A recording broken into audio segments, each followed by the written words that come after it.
ಒಂದಾನೊಂದು ಕಾಲದಲ್ಲಿ ಸ್ಪಷ್ಟವಾದ ನೀಲಿ ನದಿಯಲ್ಲಿ ಒಂದು ಪುಟ್ಟ ಮೀನು ವಾಸಿಸುತ್ತಿತ್ತು. ಅದು ಚಿಕ್ಕದಾಗಿತ್ತು, ಆದರೆ ತುಂಬ ಬುದ್ಧಿವಂತವಾಗಿತ್ತು.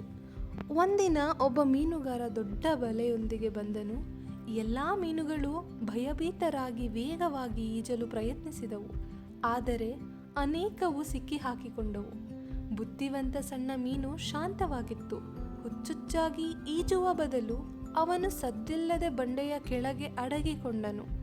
ಬಲೆ ಅವನ ಮೇಲೆಯೇ ಹಾದು ಹೋಯಿತು ಮತ್ತು ಮೀನುಗಾರ ಅವನನ್ನು ನೋಡಲಿಲ್ಲ. ಅಪಾಯವು ಕಣ್ಮರೆಯಾದಾಗ ಬುದ್ಧಿವಂತ ಮೀನು ಹೊರಬಂದು ಇತರರಿಗೆ ಹೇಳಿತು, ಕೆಲವೊಮ್ಮೆ ಮೆದುಳು ವೇಗಕ್ಕಿಂತ ಬಲವಾಗಿರುತ್ತದೆ. ಮೊದಲು ಯೋಚಿಸಿ, ನಂತರ ಕಾರ್ಯನಿರ್ವಹಿಸಿ ಎಂದು ಹೇಳಿತು. ಇದರ ನೈತಿಕತೆ ಏನೆಂದರೆ, ತ್ವರಿತ ಚಿಂತನೆ ಮತ್ತು ಬುದ್ಧಿವಂತಿಕೆಯು ಕಷ್ಟದ ಸಮಯದಲ್ಲಿ ನಮ್ಮನ್ನು ಉಳಿಸಬಹುದು.